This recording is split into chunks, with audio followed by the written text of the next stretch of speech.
Alright guys, here's the gas meter that's on the outside of my house. My house was built in '64, and I would imagine that the meter itself has been replaced between now and then, but it's possible that it hasn't been. But definitely these pipes going across here, these are all original. What I have up here is a line that tees off of the main line and goes to a gas fireplace. That used to be a wood burning, and so the previous owners sort of hacked a gas fireplace in the easiest route they could. But what I want to do here is grind off all of this rust, especially on these pieces, and I'll brush over these as well.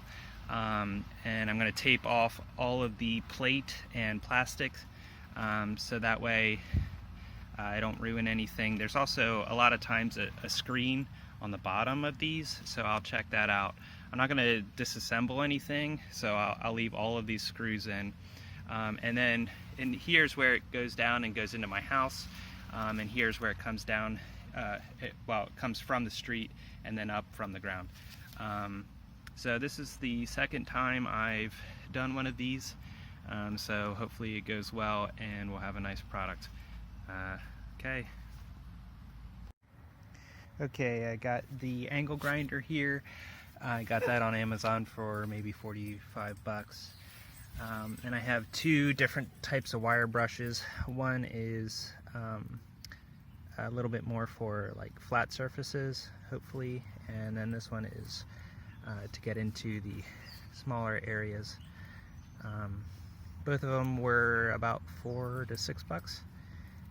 And I do have to definitely warn you, these are super sharp, so I already stabbed myself once and started to bleed a little bit, but these little bristles do come off while you're using it, so you definitely need to be wearing eye protection. It wouldn't hurt to wear boots and gloves as well. So other supplies I have here is the frog tape. I've got my extension cord, the clean metal primer from Rustoleum that helps stop rust a little bit. So I also have the utility knife, and then as far as preparation, I have taped over the plastic and the metal badging. There's also a vent underneath of here, and you can see there it's labeled vent, so I put some tape over that to help protect that. And then besides that, it's just protecting your brick or siding or whatever to your heart's content. So I just shoved some cardboard back there.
Okay, after using the wire brush for maybe 10 minutes, I got a lot of the rust off. It's certainly not perfect, but it's a lot better than it was. It's obviously really hard to get back in some of these spots, and that is a lot of just dirt on there. And then as for these pieces, I scuffed them up a little bit, so hopefully the paint will stick, but I didn't attempt to get it down to the bare metal or anything like that. So now I'm going to go ahead and hit it with some primer.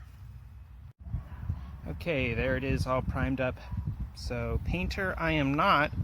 I just do the best I can, and I err on the side of getting a little bit too much to make sure it gets in the cracks. Obviously that has the result of getting some drips, you know, here and down here at the bottom. So I will let this dry and then see how it looks. It'll probably need a second coat. Okay, I have this mostly primed. I'm going to hit the back of it a little bit more.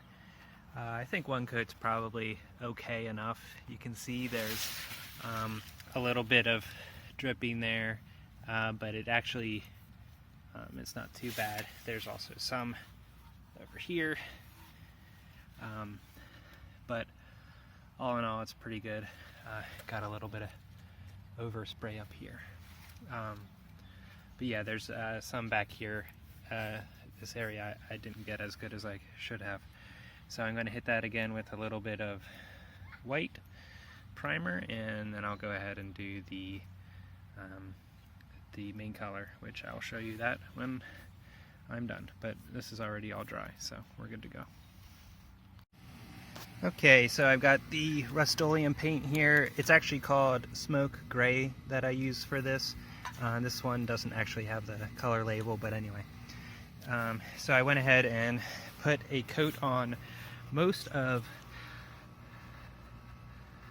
the meter. There's still some area that I'll need to touch up, like the backs of the pipe back here as well. But I'll wait till it dries a little bit so that way I don't end up messing it up while I'm trying to fit the can back there and stuff. So anyway, that's what it looks like. Pretty good. I might scuff up those couple drip marks there and repaint that area, but everything else turned out pretty good. Okay, so this is the finished product. Like I said, I got some overspray here. We could sand that down, and the plants obviously will grow out, and we'll throw some mulch underneath of this, get that landscaping fabric pushed back under, and it will look a lot nicer than it did.